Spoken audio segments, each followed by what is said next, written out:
Jennie signs with Ray-Ban, and instead of a victory lap, Blinks are asking if smart glasses belong anywhere near a brand built on control and intimacy. This is Blackpink Daily. Today, a solo brand deal that split the fandom, plus Lisa turning a Utah vacation into more content than most people book on purpose. Let's start with the one that's actually getting an argument going. If today's show was useful, follow us wherever you're listening. The next one will be waiting. From Karen Noronha at HRB7RVX. The appointment of Blackpink's Jennie as Ray-Ban's global brand ambassador is a strategic move that promises to bridge the gap between luxury fashion and the vibrant world of K-pop. With her recent electrifying performance at ComplexCon Hong Kong, Jennie embodies the fusion of timelessness and edge that Ray-Ban seeks to embody. So Jennie's the global face of Ray-Ban for 2026. And normally, that's a slam dunk. She killed it at ComplexCon Hong Kong, and the styling's immaculate. But this one, I can't just clap and move on. The wrinkle is the product. The Ray-Ban Meta line has a built-in camera that records with no obvious indicator to the people around you. Per India Times, that's exactly what fans flagged around privacy and women's safety. And that's the tension, right? Jennie's whole brand is quiet confidence, intimacy, controlling her own image. Her quote is literally expressing who you are in a quiet way. And she's fronting a device that can film strangers quietly. That contrast is loud.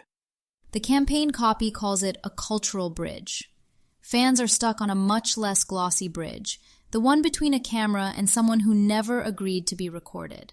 Look, I'm not here to pile on Jennie, but if we only cover the wins, we lose the plot. This is the first solo deal this week that got real fan pushback instead of a victory lap. So yeah, we should sit with it instead of shrugging it off. W Magazine writes, So far this year, Lisa finished Blackpink's most recent tour, performed at the World Cup opening ceremony, made a surprise Coachella appearance, and announced an upcoming solo engagement in Las Vegas. You couldn't blame her for wanting to take a break. But even during a vacation, the K-pop star is still going to find time to serve looks. 1W Magazine just did our homework for us. One sentence and it's finished the tour, World Cup opening, surprise Coachella, Vegas announcement, all 2026, all before we hit July. And that's the magazine's own framing too. Nobody's doing stan math here. When the outlet stacks the resume for you, the solo lane is overhyped crowds got nothing to stand on. And she's on vacation, Sarah, in Utah. They're still writing that she found time to serve looks, a floor-length gown with a gold medal bar, then denim on horseback with a powder pink Goyard backpack. Right. No booking, no stage, no rollout. The styling machine's just running on an Instagram post from the desert. The black dress in the desert kept paying off, too. She's still generating visual content from that same trip. That aesthetic had legs. It played like a sustained beat instead of filler. So the November question comes back with a sharper edge. The press is now listing that Vegas engagement as settled 2026 fact rather than a rumor.